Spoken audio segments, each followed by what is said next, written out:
इश्क से तबीयत ने जीस्त का मजा पाया, दर्द की दवा पाई, दर्द बेदवा पाया।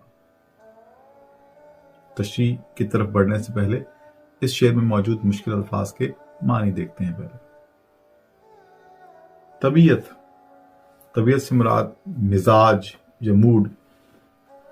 जीस्त, जीस्त से मुराद जिंदगी। दर्द बेदवा, ऐसा दर्द जिसकी कोई दवा ना हो। यहां पर दर्द बेदवा से मुराद इश्क।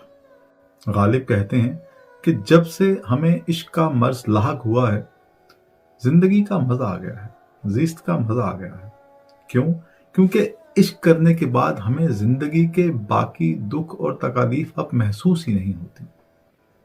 जाहिरी बात है, जब आपकी जिंदगी में कोई बड़ा सानेहा, बड़ा वाकया रूनुमा होता है तो उसके बाद छोटी छोटी बातें जो हैं वो महसूस नहीं होती।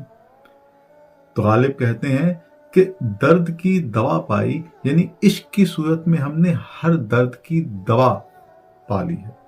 यानी इश्क जब तक रहेगा तब तक हम बाकी तमाम दुखों से और तकलीफों से आजाद रहेंगे। और फिर साथ ही कहा दर्द बेदवा पाया, यानी इश्क जो है वो तो खुद बेदवा है, उसकी तो अपनी कोई दवा नहीं। यानी इश्क की कोई दवा नहीं, इश्क दर्द बेदवा है।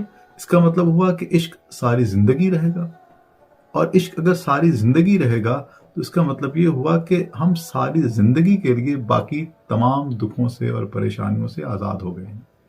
इसीलिए कहा कि इश्क ने तबीयत से जीस्त का मज़ा पाया, कि इश्क के होने से हमने ज़िंदगी का मज़ा पा लिया है, क्योंकि इसके होने से बाकी तमाम दुख दर्द जो हैं वो अब हमें महसूस नहीं होते।